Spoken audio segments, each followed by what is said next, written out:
ഈശോം സിഹായിക്ക് സ്തുതിയായിരിക്കട്ടെ. The straight line എന്ന ഈ ഒരു പ്രോഗ്രാമിലേക്ക് എല്ലാവരെയും സ്വാഗതം ചെയ്യും. ഇന്ന് നമ്മോടൊപ്പം ഉള്ളത് സീറോ മലബാർ സഭയുടെ ട്രിബ്യൂണലിന്റെ പ്രസിഡന്റും സുവിശേഷവൽക്കരണത്തിന്റെയും പ്രവാസികൾക്കിടയിലുള്ള അജപാലന ശുശ്രൂഷകളുടെയും ചുമതലയുള്ള ബഹുമാനപ്പെട്ട ഫ്രാൻസിസ് എലവത്തുങ്കലച്ചനാണ്. ദീർഘകാലം ഒരു മിഷണറിയായി കല്യാൺ രൂപതയിലും പിന്നീട് ശംഷാബാദ് രൂപതയിലും സേവനം ചെയ്ത പ്രവാസികളുടെ ഇടയിലെ അജപാലന ശുശ്രൂഷയുടെ വലിയ അനുഭവ പരിജ്ഞാനമുള്ള അച്ഛനെ ഈ ഒരു പ്രോഗ്രാമിലേക്ക് സ്വാഗതം ചെയ്യുന്നു.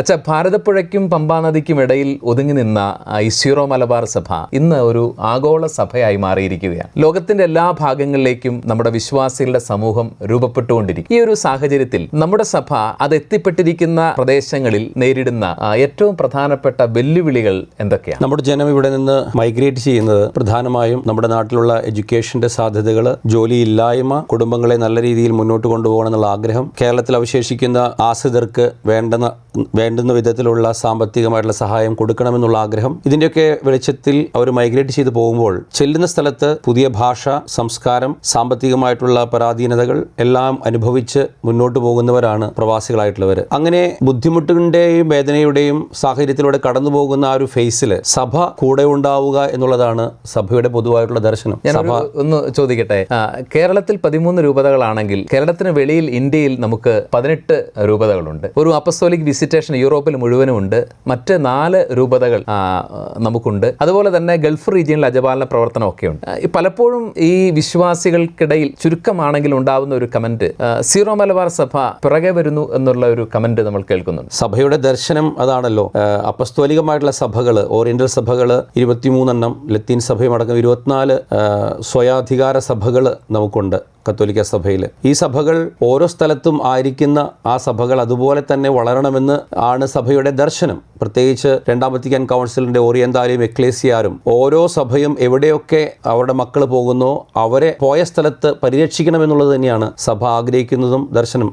അതിന് പ്രധാനമായിട്ടുള്ള കാരണം അപ്പസ്തോലികമായിട്ടൊരു സഭയിൽ ഉരുത്തിരിഞ്ഞിരിക്കുന്ന വിശ്വാസ പാരമ്പര്യങ്ങൾ ശോഷണം വന്നു പോകാതെ അതിനെ പരിപോഷിപ്പിക്കുവാൻ വേണ്ടി എന്തെല്ലാമാണ് ആ സഭയ്ക്ക് ചെയ്യാൻ സാധിക്കുക അതെല്ലാം ചെയ്യണമെന്നുള്ള നിർദ്ദേശമുള്ളതുകൊണ്ടാണ്. അതുകൊണ്ടാണ് 1953 തലശ്ശേരി രൂപത സ്ഥാപിച്ചപ്പോൾ അന്ന് അരക്ഷിതരും അസംഘടിതരുമായിരുന്ന കുടിയേറ്റ ജനതയുടെ കൂടെ അവരുടെ ദാരിദ്ര്യത്തിൻ്റെയും കഷ്ടപ്പാടുകളുടെയും കൂടെ സഭയും പുരോഹിതരും സന്യസ്തരും അവരുടെ കൂടെ നടന്നത്. ഹൈറേഞ്ചിലേക്കും അതുപോലെ തന്നെ ഉത്തരേന്ത്യയുടെ പല പ്രദേശങ്ങളിലേക്കും കടന്നു ചെന്നതും അതേ ഈ ഒരു വികാരം കൊണ്ടാണ് എന്നുള്ളതാണ് ശരി അല്ലേ? തീർച്ചയായിട്ടും. പിന്നീട് നമുക്കറിയാം 1947 ഭാരത സ്വാതന്ത്ര്യത്തിന് ശേഷമാണ് വലിയ ഒരു ഒഴുക്ക് കേരളത്തിൽ നിന്ന് പുറത്തേക്ക് ഉണ്ടായത്. ആദ്യം സെമി സ്കിൽഡ് ആയിട്ടുള്ള ജോലിക്കാരൊക്കെ ആയിരുന്നു പോയിരുന്നെങ്കിൽ പിന്നീട് വളരെ സ്കിൽഡ് ആയിട്ടുള്ള ഡോക്ടർമാരും എഞ്ചിനീയർമാരും ഒക്കെ പല സ്ഥലങ്ങളിലേക്ക് പോകാൻ ഇടയായി.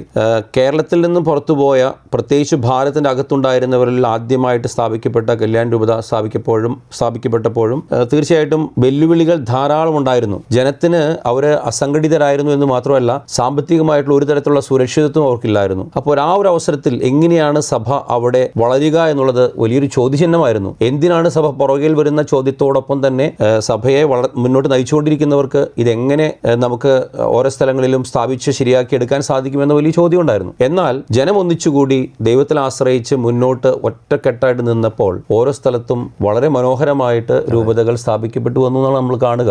അത് ദൈവികമായിട്ടുള്ളൊരു പ്രവർത്തനമായിട്ട് കാണാൻ സാധിക്കുകയുള്ളൂ. മാനുഷികമായിട്ട് തീർച്ചയായിട്ടും എല്ലാവരും അവരുടെ സാധിക്കുന്ന വിധത്തിൽ കഴിവിൻ്റെ പരമാവധി ഉള്ളഴിഞ്ഞുകൊണ്ട് കൊടുത്തു, ഒരുമിച്ച് നിന്നു, ഒറ്റക്കെട്ടായി ചിന്തിച്ചു, ഒന്നിച്ച് പ്രവർത്തിച്ചു. അപ്പോൾ എല്ലായിടത്തും സഭ വളരെ മനോഹരമായിട്ട് രൂപീകൃതമായി. സീറോ മലബാർ സഭയുടെ ഒരു പ്രസക്തിയെക്കുറിച്ച് ചോദ്യം ചോദിച്ച ഇടങ്ങളിൽ പോലും ദൈവത്തിൻ്റെ അത്ഭുതകരമായ ഒരു പരിപാലനയിൽ വിശ്വാസിയുടെ വലിയ സമൂഹങ്ങൾ രൂപപ്പെടുന്നത് നമ്മൾ ഇന്ന് കണ്ടുകൊണ്ടിരിക്കുകയാണ്. അപ്പോൾ ഇവിടെയുള്ള ഒരു ആശയക്കുഴപ്പം, ലത്തീൻ റീത്തുമായി ഇടകലർന്ന് ജീവിക്കുന്ന സ്ഥലങ്ങളിലൊക്കെ നമ്മുടെ ഒരു ഐഡൻറ്റിറ്റിയെക്കുറിച്ച് പ്രവാസികളിൽ കുറച്ചു പേർക്കെങ്കിലും സംശയം തോന്നാറുണ്ട്. എന്തിനാണ് സീറോ മലബാർ പള്ളിയിൽ പോകുന്നത്? അടുത്തുള്ള ലത്തീൻ പള്ളി ഉണ്ടല്ലോ, അവിടെയും കൂദാശകളെല്ലാം കൃത്യമായിട്ട് കിട്ടുകയാണല്ലോ. അപ്പോൾ ഈ ഒരു സ്വന്തം എക്ലേസിയൽ ഐഡൻറ്റിറ്റിയെക്കുറിച്ച്, സഭാപരമായ നമ്മുടെ സ്വത്വബോധത്തെക്കുറിച്ചുള്ള ഒരു സംശയം പലപ്പോഴും ആളുകളിൽ നിന്ന് നേരിട്ട് കേൾക്കാനും ഇടയായിട്ടുണ്ട്. ഈ ഒരു കാര്യത്തെക്കുറിച്ച് എന്താണ് സഭയുടെ ഒരു കാഴ്ചപ്പാടിൽ നിന്നുകൊണ്ട് അച്ഛന് പറയാൻ പറ്റുന്നത്? ഈ ഒരു പ്രശ്നം ഒരു പുതിയ കാര്യമായിട്ട് എനിക്ക് മനസ്സിലാകുന്നില്ല. അതിൻ്റെ കാരണം കല്യാൺ രൂപത 1988 സ്ഥാപിക്കപ്പെട്ടപ്പോൾ കുറച്ച് ആളുകൾക്ക് ചില ബുദ്ധിമുട്ടുകൾ ഉണ്ടായിരുന്നു. ഫരീദാബാദ് രൂപത 2012 ഉണ്ടായപ്പോഴും അതുപോലുള്ള പ്രശ്നങ്ങളുണ്ടായിരുന്നു. അതുകൊണ്ട് പ്രശ്നങ്ങളില്ലാതിരിക്കുക എന്നുള്ളത് ഒരുപക്ഷെ നമുക്ക് സാധ്യതയായിട്ട് കണക്കാക്കാൻ പറ്റില്ല. പക്ഷേ പ്രശ്നങ്ങൾ എങ്ങനെ അഭിമുഖീകരിക്കുന്നു എന്നുള്ളതാണ് അതിൻ്റെ കൂടുതൽ പ്രധാനപ്പെട്ട കാര്യം. നമ്മുടെ സഭയുടെ നിയമങ്ങളോട് ചേർന്ന് നിൽക്കുമ്പോൾ ലത്തീൻ സഭയാണെങ്കിലും സീറോ മലബാർ, സീറോ മലങ്കര സഭകളാണെങ്കിലും ഓരോ സ്ഥലത്തും എപ്രകാരമാണ് ഒന്നിച്ചു ചേർന്ന് പ്രവർത്തിക്കേണ്ടത്, അവിടെ പരസ്പര ബഹുമാനവും കൊളാബറേഷനും, റെസ്പെക്റ്റ് ആൻഡ് കൊളാബറേഷൻ, ഇതിലൂടെ എങ്ങനെയാണ് മുന്നോട്ട് പോകേണ്ടതെന്ന് എന്നുള്ളതിനെ പറ്റിയൊക്കെ സഭയുടെ വ്യക്തമായിട്ടുള്ള ധാരണകൾ മാർപ്പാപ്പന്മാരാൽ നമുക്ക് നൽകപ്പെട്ടിട്ടുണ്ട്. ചില കാര്യങ്ങളിൽ നമ്മൾ സഭയുടെ നിയമം പാലിക്കാൻ കടപ്പെട്ടവരാണ്. ഇപ്പോൾ ഒരു ഉദാഹരണം പറഞ്ഞാൽ, നമ്മുടെ സഭയിൽ ഉള്ള ആളുകൾ ഒരു പുതിയ സ്ഥലത്ത് രൂപത സ്ഥാപിക്കപ്പെടുമ്പോൾ ആ രൂപതയുടെ അംഗങ്ങളായി മാറുന്നു എന്നുള്ളത് തന്നെയാണല്ലോ സഭയുടെ ദർശനം. അപ്പോൾ പുതിയ ഇടവകകൾ രൂപീകരിക്കപ്പെടുമ്പോൾ ആ ഇടവകകളുടെ അംഗങ്ങളായിട്ട് മാറുന്നു. അതൊരു സീറോ മലബാർ സഭയുടെ സ്വന്തമായ കാഴ്ചപ്പാടിനേക്കാൾ ഉപരി സാർവത്രിക സഭയുടെ പൊതുവായിട്ടുള്ള ദർശനമാണ് പ്രവാസികൾക്ക് വേണ്ടി ഏത് രീതിയിൽപ്പെട്ട ആളുകളാണേലും അവിടെ രൂപത സ്ഥാപിക്കുമ്പോൾ അവരെല്ലാവരും ഓട്ടോമാറ്റിക്കായിട്ട് ആ രൂപതയിൽ അംഗങ്ങളാകുന്നു എന്നുള്ളത്. നമുക്കറിയാം, കത്തോലിക്ക സഭയുടെ വളരെ പ്രധാനപ്പെട്ട 2 അടിസ്ഥാന തൂണുകളാണ് വിശ്വാസവും പാരമ്പര്യങ്ങളും. പാരമ്പര്യങ്ങൾ ഉരുത്തിരിയുന്നത് അപ്പസ്തോലികമായിട്ട് കിട്ടിയിട്ടുള്ള ആ വലിയ പാരമ്പര്യങ്ങളിൽ നിന്നാണ്. ഓരോ പ്രദേശത്തും സഭ സ്ഥാപിക്കപ്പെട്ടപ്പോൾ അവിടുത്തെ ഭാഷയും സംസ്കാരവും ആചാര രീതികളും വിശ്വാസം ജീവിക്കുന്ന രീതികളും ഒക്കെ സ്വീകരിക്കപ്പെട്ടു. അതിനോട് ഉൾച്ചേർന്നുകൊണ്ടാണ് കത്തോലിക്ക വിശ്വാസം അവിടെ വളർന്നു വന്നത്. അങ്ങനെ രൂപപ്പെട്ട ഓരോ സഭകളുടെയും ആരാധനക്രമം, ദൈവശാസ്ത്രം, ആധ്യാത്മികത, അച്ചടക്കം, അതുപോലെ തന്നെ കൾച്ചറലായിട്ട് വളർന്ന കാര്യങ്ങൾ, അതെല്ലാം കൂടി ചേർന്നുകൊണ്ടാണ് ഒരു സഭ ഒരു സൂയൂരിസ് ചർച്ചായിട്ട് അല്ലെങ്കിൽ ഒരു റൈറ്റ് രൂപീകൃതമായത്. അപ്പോൾ അത് നമ്മൾ ഓരോ സ്ഥലത്തും അതുപോലെ തന്നെ വെള്ളം ചേർക്കാതെ മായം ചേർക്കാതെ വളർത്തിക്കൊണ്ടുവരണമെങ്കിൽ തീർച്ചയായിട്ടും ഈ എക്ലേസിയൽ ഐഡന്റിറ്റിയെ പറ്റിയ കൃത്യമായ ബോധവും അതനുസരിച്ചിട്ട് വളരാനുള്ള താല്പര്യവും അതിനോട് കൂടിച്ചേർന്നതുകൊണ്ട് പ്രവർത്തിക്കാനുള്ള വലിയ വിശാലമായ ഹൃദയവും ഉണ്ടാകുമ്പോൾ അത് സാധിക്കും. ഇപ്പോൾ യുവജനങ്ങൾക്കും കുട്ടികൾക്കും കാറ്റഗിസം നമ്മൾ ഓർഗനൈസ് ചെയ്യുന്നു. നമ്മുടെ കുട്ടികൾക്ക് തീർച്ചയായിട്ടും അവരുടെ ഭാഷയിൽ മനസ്സിലാകുന്ന വിധത്തിലുള്ള വ്യത്യസ്തങ്ങളായിട്ടുള്ള ഭാഷകൾ നമ്മുടെ സഭയിൽ ഇന്ന് സ്വീകരിക്കപ്പെട്ടിരിക്കുന്നു. തീർച്ചയായിട്ടും സാംസ്കാരികമായിട്ടുള്ള അനുരൂപണങ്ങളും ഇതിനിടയിൽ നടന്നു വരുന്നുണ്ട്. നമുക്കത് വ്യക്തമായിട്ട് ചില സ്ഥലങ്ങളിൽ കാണാനും സാധിക്കും. ആ പ്രദേശത്തുള്ള ഒരുപാട് മനുഷ്യർ നമ്മുടെ വിശ്വാസത്തെ പറ്റി മനസ്സിലാക്കി വളരെ സ്ട്രിക്റ്റ് ആയിട്ടുള്ള നമ്മുടെ ക്രൈസ്തവ പാരമ്പര്യങ്ങളെ പറ്റിയുള്ള താല്പര്യത്താൽ നമ്മളോട് ഒരുമിച്ച് ചേരുന്നു എന്നുള്ളതും അതിശയോക്തിയോടുകൂടെ കാണേണ്ട കാര്യമില്ല. അതൊക്കെ നടന്നു പോകുന്ന കാര്യങ്ങളാണ്. അങ്ങനെ നമ്മൾ നോക്കുമ്പോൾ ഓരോ സ്ഥലത്തും ആ റൂട്ടഡ് ആകുന്ന മൈഗ്രൻസ്, പ്രവാസികളോടൊപ്പം തന്നെ സുവിശേഷവൽക്കരണവും മനോഹരമായി നടക്കുന്നു എന്ന് കാണുമ്പോൾ ഇത് തീർച്ചയായിട്ടും ചെയ്യേണ്ട കാര്യമാണ്. അപ്പസ്തോലിക പാരമ്പര്യത്തിൻ്റെ ഈ സഭകൾ ഇങ്ങനെ തന്നെ വളരേണ്ടത് സഭയുടെ ദർശനം കൃത്യമായിട്ടുള്ള ദർശനമാണ് നമുക്ക് മനസ്സിലാവുകയാണ്.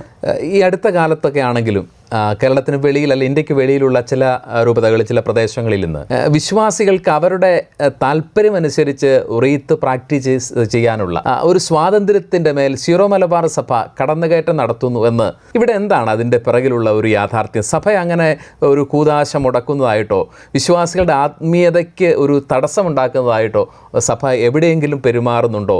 അതിനെക്കുറിച്ചുള്ള കൃത്യമായിട്ടുള്ള പരിശുദ്ധ സിംഹാസനത്തിൻ്റെ കത്തോലിക്ക സഭയുടെ ഒരു കാഴ്ചപ്പാട് എന്താണ്? സഭാ നിയമത്തിൻ്റെ, പ്രത്യേകിച്ചും സീറോ മലബാർ സഭയുടെ പ്രത്യേക നിയമം അനുശാസിക്കുന്നതനുസരിച്ച് ഒരു വ്യക്തി അവനായിരിക്കുന്ന സ്ഥലത്തെ ഇടവകയിൽ അവൻ്റെ പേര് രജിസ്റ്റർ ചെയ്യണം. ലത്തീൻ സഭയുടെ നിയമം അനുസരിച്ച് അത് വളരെ നിർബന്ധമായിട്ട് പറയുന്നില്ല. അവർ ആ ഇടവകയുടെ അതിർത്തിയിൽ ജീവിച്ചിരുന്നാൽ മാത്രം മതി. പക്ഷേ നമുക്ക് പ്രത്യേകിച്ച് എന്തുകൊണ്ടാണ് ഈ നിയമം വയ്ക്കാൻ കാരണം എന്ന് വെച്ചാൽ, ലോകത്തിൻ്റെ പല ഭാഗങ്ങളിലേക്കായി പോകുന്ന വിശ്വാസികൾ അവരുടെ ഇടവകയുടെ അംഗങ്ങളായിരിക്കുമ്പോഴാണ് സഭയ്ക്ക് അവരുടെ ആത്മീയവും ഭൗതികവുമായിട്ടുള്ള കാര്യങ്ങളിൽ അവരെ സഹായിക്കാൻ സാധിക്കുകയുള്ളൂ. അത് തീർച്ചയായിട്ടും അങ്ങനെയാണല്ലോ. നമുക്കറിയാം, 2 കോഡുകളാണ്, 2 നിയമസംഹിതകളാണ് കത്തോലിക്ക സഭയിലുള്ളത്. ലത്തീൻ സഭയ്ക്ക് ഒന്നും, ഓറിയൻ്റൽ സഭകൾക്ക് എല്ലാവർക്കും കൂടി മറ്റൊന്നും. ഈ 2 കോഡുകളും കൃത്യമായിട്ട് എപ്രകാരമാണ് ഒരു രൂപത സ്ഥാപിക്കപ്പെടുമ്പോൾ ജനത്തിലുണ്ടാകേണ്ട അംഗത്വം എന്നുള്ള കാര്യങ്ങളെപ്പറ്റി കൃത്യമായിട്ട് പറയുന്നുണ്ട്. അത് സീറോ മലബാർ സഭയുടെ പ്രത്യേകമായിട്ടുള്ള ഒരു നിയമം. തീർച്ചയായിട്ടും ആ നിയമത്തോട് ചേർന്ന ചില കാര്യങ്ങളുണ്ടാകാം. പക്ഷേ അതേസമയം പൊതു നിയമത്തിൽ പറയുന്നതാണ്, ഒരു രൂപത സ്ഥാപിക്കപ്പെടുമ്പോൾ ആ സഭയിലെ അംഗങ്ങൾ ആ രൂപതയുടെ അംഗങ്ങളായി മാറുന്നു എന്നുള്ളത്. അതിൽ യാതൊരു സംശയവുമില്ല. അപ്പോൾ ഒരു പ്രശ്നം കിടക്കുന്നത്, നമ്മുടെ സഭയിലെ അംഗങ്ങൾ, പ്രത്യേകിച്ചും 1947 ശേഷം ചേക്കേറിയിട്ടുള്ള പ്രവാസികൾ, അവർ നേരത്തെ തന്നെ ലത്തീൻ രൂപതയുടെ ഭാഗമായിരുന്നു, അവിടുത്തെ അംഗങ്ങളായിരുന്നു എന്നുള്ളതാണ്. അപ്പോൾ പുതിയ രൂപത സ്ഥാപിക്കപ്പെടുമ്പോൾ തീർച്ചയായിട്ടും ചില ബുദ്ധിമുട്ടുകൾ ഉണ്ടാകും. കാരണം ഇതുവരെ പരിശീലിച്ചു വന്നത്, പ്രത്യേകിച്ച് അവരുടെ മക്കൾ ചിലപ്പോൾ 2-3 തലമുറകൾ ആയി കാണും, അവരുടെയൊക്കെ മക്കൾ ലത്തീൻ സഭയുടെ ഭാഗമായിരുന്നിരുന്നു എന്നുള്ളൊരു പ്രശ്നമുണ്ട്. പക്ഷെ നമുക്കറിയാം, ഒരാൾ സിറോ മലബാർ സഭയിലെ അംഗമാണെങ്കിൽ എത്ര കാലം മറ്റ് രൂപതകളിൽ നിന്ന് അല്ലെങ്കിൽ മറ്റ് സഭകളിൽ നിന്ന് ആത്മീയമായിട്ടുള്ള കുർബാനയും മറ്റ് കൂദാശകളും സ്വീകരിച്ചിട്ടുണ്ടെങ്കിലും അവർ അവരുടെ അംഗത്വം നഷ്ടപ്പെടാതെ മുന്നോട്ട് പോകുന്നു എന്നുള്ളതാണ്. അപ്പോൾ പുതിയ രൂപത സ്ഥാപിക്കപ്പെടുമ്പോൾ ആ അംഗത്വം, ഒറിജിനൽ ആയിട്ടുള്ള അംഗത്വം അവർക്ക് കിട്ടുകയും അവർ അതിൻ്റെ ഭാഗമായിട്ട് മാറുകയും ചെയ്യുന്നു എന്നുള്ളതാണ്. ഒരുപക്ഷെ എണ്ണത്തിൽ വളരെ കുറഞ്ഞിട്ടുള്ള പൗരസ്ത്യ സഭകളെയും അപ്പസ്തോലിക കാലത്തോളം ചേർന്ന് നിൽക്കുന്ന പൗരസ്ത്യ ആരാധനക്രമത്തിൻ്റെയും പാരമ്പര്യത്തിൻ്റെയും ആ ഒരു സവിശേഷതയും ഇടമുറിയാതെ കാത്തു സൂക്ഷിക്കാൻ വേണ്ടി പരിശുദ്ധ സിംഹാസനം തന്നെ എടുത്തിട്ടുള്ള ഒരു കരുതലായിരിക്കാം ഈ ഒരു കാഴ്ചപ്പാടെന്ന് പറഞ്ഞാൽ തെറ്റുണ്ടോ? തീർച്ചയായിട്ടും അതുതന്നെയാണ് സത്യം. നമുക്കറിയാമല്ലോ, പൗരസ്ത്യ സഭകളുടെ ഒരു ഐഡൻറ്റിറ്റി, റിച്ച്നെസ്സിൽ നമ്മൾ കാണുന്നത് അതിന് വളരെ ആഴമായിട്ടുള്ളൊരു ദൈവശാസ്ത്ര ചിന്തയുണ്ടെന്നുള്ളതാണ്. എന്ന് വെച്ചാൽ ലത്തീൻ സഭയ്ക്ക് അതില്ല എന്നുള്ള അർത്ഥത്തിലല്ല ഞാൻ പറയുക.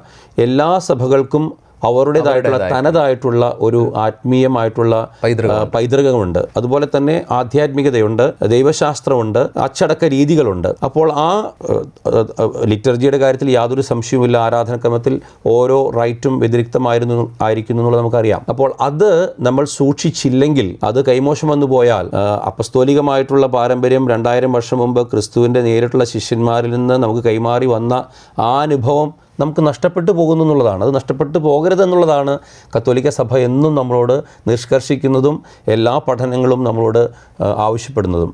അത് നമ്മൾ പാലിക്കാൻ ബാധ്യസ്ഥരാണ്.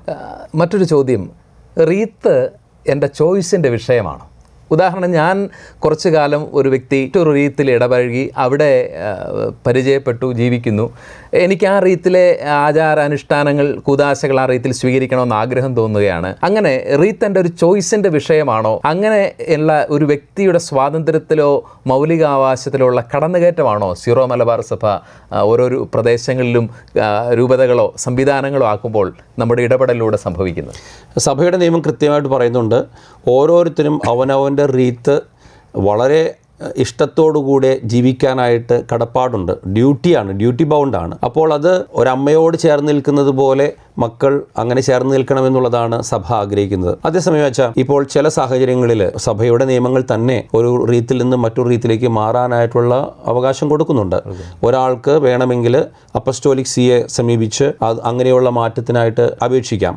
അതുപോലെ തന്നെ മറ്റു 2 സാഹചര്യങ്ങൾ കൂടി സഭയുടെ നിയമം പറയുന്നുണ്ട്. അങ്ങനെയുള്ള സാധ്യതകൾ സഭയിൽ നിൽക്കുന്നത് ഒരു എക്സെപ്ഷൻ ആയിട്ടാണ്. പൊതുവായിട്ട് എല്ലാവർക്കും അങ്ങനെ ചെയ്യാമെന്നുള്ള അർത്ഥത്തിലല്ല. ഒരു പ്രാവശ്യം റീത്ത് മാറിയാൽ പിന്നെ ആള് എല്ലായിടത്തും ആ മാറിയ പുതിയ റീത്ത് ഫോളോ ചെയ്യണം എന്നുള്ളതാണ്. നാട്ടിലടക്കം പുതിയ റീത്തിലെ മെമ്പേഴ്സ് ആയിരിക്കും. മറ്റൊരു കാര്യം, കൂദാശകളൊക്കെ സ്വീകരിക്കേണ്ടി വരുമ്പോഴുള്ള ഒരു വിഷയത്തെക്കുറിച്ചാണ്. ഒരു വിശ്വാസിക്ക് അയാൾക്ക് ഇഷ്ടമുള്ള റീത്തിൽ, സീറോ മലബാറുകാരനായിരിക്കുമ്പോൾ തന്നെ അയാൾക്ക് ലത്തീൻ റീത്തിലോ അതായത് മലങ്കര റീത്തിലോ പോയി കൂദാശകൾ സ്വീകരിക്കുമ്പോൾ ഈ ലത്തീൻ റീത്തിലുള്ള വ്യക്തിക്കോ മലങ്കര റീത്തിലുള്ള പുരോഹിതന്, സഭാ സംവിധാനത്തിന് അത് അനുവദിച്ചു കൊടുക്കാൻ പറ്റുമോ? വിവാഹമോ കൂദാശകളോ നടത്തി കൊടുക്കാൻ പറ്റും? പൊതുവായിട്ട് ഇപ്പോൾ ഒരു വിശ്വാസിക്ക് ലത്തീൻ പള്ളിയിൽ പോകണം, അവിടെ കുർബാന കാണണം, പ്രത്യേകിച്ച് സിറോ മലബാറുകാർക്ക് അങ്ങനെ ചെയ്യരുത് എന്നൊന്നും നിയമം പറയുന്നില്ല. തീർച്ചയായിട്ടും അങ്ങനെ ചെയ്യാമെന്ന് തന്നെയാണ് നമ്മൾ മനസ്സിലാക്കുക. അതേസമയം 3 കൂദാശകളുടെ കാര്യത്തിൽ പ്രത്യേകിച്ച് സഭാ നിയമങ്ങൾ എടുത്തു പറയുന്നത് മാമോദീസ, സ്ഥൈര്യലേപനം, വിവാഹം എന്നീ കൂദാശകളുടെ കാര്യത്തിലാണ്.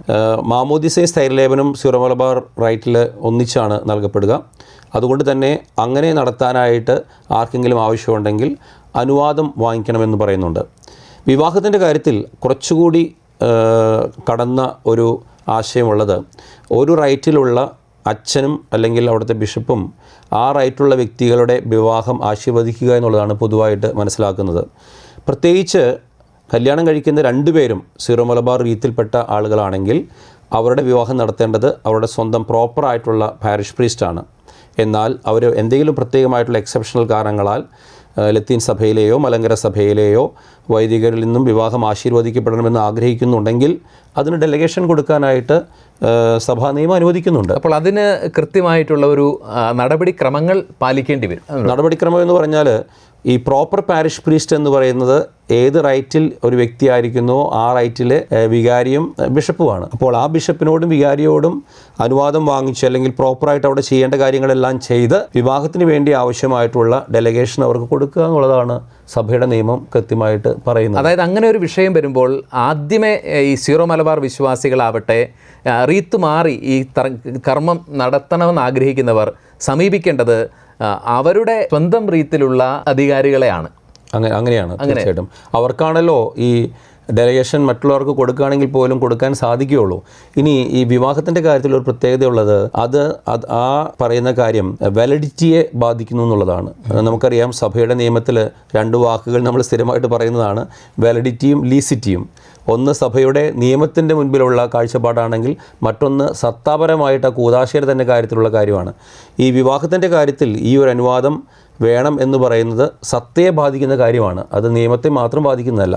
അപ്പോൾ സത്തയും നിയമവും പരമായിട്ട് ഒരു ശരിയായിട്ടൊരു വിവാഹം നടത്തപ്പെടാൻ ആവശ്യമാകുമ്പോൾ ഈ പറയുന്ന അനുവാദം വാങ്ങി വേണം ഒരു വ്യക്തി അടുത്ത റൈറ്റിലുള്ള വിവാഹ വൈദികൻ്റെ അടുത്ത്. അപ്പോൾ എനിക്ക് തോന്നുന്നു പലപ്പോഴും ഒരുപക്ഷെ വിശ്വാസികൾക്ക് ഇതിനെക്കുറിച്ചുള്ള അറിവില്ലായ്മയിൽ നിന്നാവാം വേണ്ട രീതിയിൽ ഈ നടപടിക്രമങ്ങൾ പാലിക്കാതെ പോകുന്നത് കൊണ്ടാണ് പലയിടങ്ങളിലും സംഘർഷങ്ങളോ അല്ലെങ്കിൽ എതിർപ്പുകളോ ഒക്കെ വിവാദങ്ങളോ ഒക്കെ ഉണ്ടാകുന്നതും.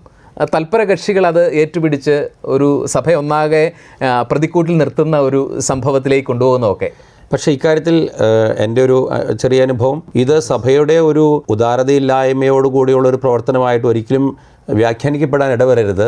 മറിച്ച് എന്താണ് സഭ ആഗ്രഹിക്കുന്നത് എന്നുള്ളതിനെ പറ്റിയുള്ള കൃത്യമായ ധാരണ കൊടുത്തതിന് ശേഷം അവർക്ക് അവരുടെ കാരണങ്ങൾ മനസ്സിലാക്കി വേണ്ട അനുവാദങ്ങൾ കൊടുത്താൽ ഈ പ്രശ്നങ്ങൾക്കെല്ലാം നല്ല പരിഹാരം ഉണ്ടാകും. ഞാൻ മനസ്സിലാക്കുന്നത് ശരിയാണെങ്കിൽ കഴിഞ്ഞ വർഷം 2024 പൗരസ്ത്യ തിരുസംഘം ഒരു നിർദ്ദേശം കൊടുത്തിരുന്നു. ലാറ്റിൻ റീത്തുകളിൽ പോലും തിരുപ്പട്ടത്തിനൊരുങ്ങുന്ന വ്യക്തികൾ, ഡീക്കന്മാരായിട്ടുള്ളവർ തിരുപ്പട്ട സ്വീകരിക്കേണ്ടത് അവർ സീറോ മലബാറുകാരാണെങ്കിൽ സീറോ മലബാർ മെത്രാനിൽ നിന്ന് സീറോ മലബാർ റീത്തിലാണ് അവർ തിരുപ്പട്ടം സ്വീകരിക്കേണ്ടതെന്നുള്ള ഒരു നിർദ്ദേശവും പ്രത്യേകിച്ച് പൗരസ്ത്യ തിരുസംഘം കൊടുത്തിരുന്നു. അതിൻ്റെ അർത്ഥം ഇതെല്ലാം വിവാഹമാവട്ടെ തിരുപ്പട്ടമാവട്ടെ കൂദാശകൾ സ്വീകരിക്കുമ്പോൾ ആ അപ്പസ്തോലിക പൈതൃകം സംരക്ഷിക്കപ്പെടണമെന്നുള്ള പരിശുദ്ധ കത്തോലിക്കാ സഭയുടെ ഒരു നിതാന്തമായ ജാഗ്രതയാണ് ഇതിൻ്റെ പിറകിലുള്ളത്. പക്ഷേ അക്കാര്യത്തിലൊരു കാര്യം ശ്രദ്ധിക്കേണ്ടത്, 1990 നമ്മുടെ ഓറിയൻ്റൽ കോഡ് എന്ന് കഴിഞ്ഞപ്പോൾ തന്നെ അതിനകത്തുള്ള നിയമമാണ്. ആ നിയമം ഒരു പരിധിവരെ വേണ്ടത്ര പാലിക്കപ്പെട്ടില്ല എന്നുള്ള ശ്രദ്ധയുടെ ഭാഗമായിട്ടാണ് ഒരു റിമൈൻഡറായിട്ട് വന്നിരിക്കുന്നതാണ്. യെസ്. അപ്പോൾ സഭ എന്നും വിശ്വാസികളുടെ കൂടെ നടക്കുന്നത് പീഡിപ്പിക്കാനോ വിശ്വാസികളുടെ കൗദാശിക ജീവിതത്തിൻ്റെ തടസ്സം സൃഷ്ടിക്കാനോ അല്ല. പലപ്പോഴും ഈ ഒരു സഭാപരമായ കാര്യങ്ങളിലുള്ള അജ്ഞതയും അതുപോലെ തന്നെ നിക്ഷിപ്ത താല്പര്യങ്ങളുള്ളവർ തെറ്റിദ്ധരിപ്പിക്കുന്നതും ഒക്കെ സഭയ്ക്കുള്ളിൽ പ്രത്യേകിച്ച് പ്രവാസികളുടെ മേഖലകളിലൊക്കെ സംഘർഷങ്ങൾക്കോ തെറ്റിദ്ധാരണകൾക്കോ ഒക്കെ ഇടയാവുന്നുണ്ട്. അപ്പോൾ പരിശുദ്ധ കത്തോലിക്കാ സഭയുടെ ദർശനവും കാഴ്ചപ്പാടും കൃത്യമായി മനസ്സിലാക്കുകയും ഒരമ്മയെപ്പോലെ തങ്ങളുടെ മക്കളെ അനുധാവനം ചെയ്യുന്ന സഭയെ സ്നേഹിക്കുകയും നമ്മുടെ പവിത്രമായ പുരാതന അപ്പസ്തോലിക പൈതൃകത്തിൽ അഭിമാനിക്കാൻ പറ്റുകയും ചെയ്യുക എന്നുള്ളത് ഒരുപക്ഷെ പ്രവാസ മേഖലകളിൽ എക്ലേസിയൽ ഐഡൻറ്റിറ്റിയെ കണ്ടെത്തുന്നതിന് അത് ജീവിക്കുന്നതിന് വിശ്വാസികൾക്ക് സഹായമാകുമെന്നുള്ളതിന് സംശയമില്ല. അച്ഛാ, ഞാൻ അവസാനമായിട്ടൊരു ചിന്ത കൂടി പങ്കുവയ്ക്കാനായിട്ട് ആഗ്രഹിക്കുന്നത്, നമ്മുടെ സഭ വളർച്ചയുടെ ആഗോളമായിട്ടുള്ളൊരു വളർച്ചയുടെ കാലഘട്ടത്തിലാണ്. ഈ കാലഘട്ടത്തിൽ ചെറിയ പ്രശ്നങ്ങളൊക്കെ ഉണ്ടാകും, ചെറിയ തെറ്റിദ്ധാരണകളൊക്കെ ഉണ്ടാകും. പക്ഷേ നമ്മളറിയാവുന്നതുപോലെ ഒരു പിടക്കോഴി തൻ്റെ കുഞ്ഞുങ്ങളെ ചിറകിൽ കീഴിൽ കാത്തു കൊണ്ടുപോകുന്നത് പോലെയുള്ള ഒരു ദൗത്യമാണ് ഈ കാലഘട്ടത്തിൽ സഭയ്ക്കുള്ളത്. അപ്പോൾ ആർക്കെങ്കിലുമൊക്കെ എന്തെങ്കിലുമൊക്കെ അസ്വസ്ഥതകളുണ്ടെങ്കിൽ അതൊക്കെ പറഞ്ഞു തീർത്തും ഏറ്റവും സൗഹാർദ്ദപൂർവ്വമായിട്ട് സഭയെ ആഗോളമായിട്ട് വളർത്താൻ നമ്മൾ ശ്രമിക്കുമ്പോൾ തീർച്ചയായിട്ടും ഒരുപാട് സുവിശേഷവൽക്കരണ സാധ്യതകൾ നമ്മുടെ മുൻപിലുണ്ട്. പ്രവാസികൾ വെറും പ്രവാസികളല്ല, അവർ പ്രേക്ഷിതരാണ്.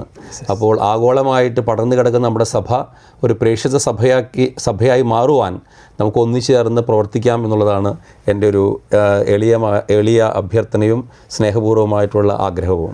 പ്രവാസികൾ പ്രേക്ഷിതരാണ്. മഹത്തായ നമ്മുടെ സഭയുടെ പൈതൃകവും നമ്മുടെ വിശ്വാസവും അടുത്ത തലമുറകളിലേക്കും എത്തിപ്പെടുന്ന ദേശങ്ങളിലേക്കും സംവഹിക്കുന്നവരാണ് ഓരോ പ്രവാസിയും. ഈ ഒരു ചിന്ത മനസ്സിൽ സൂക്ഷിക്കാം. ഈ ആഴ്ചത്തെ സ്ട്രെയിറ്റ് ലൈൻ ഇവിടെ സമാപിക്കുകയാണ്. എല്ലാവർക്കും നന്ദി.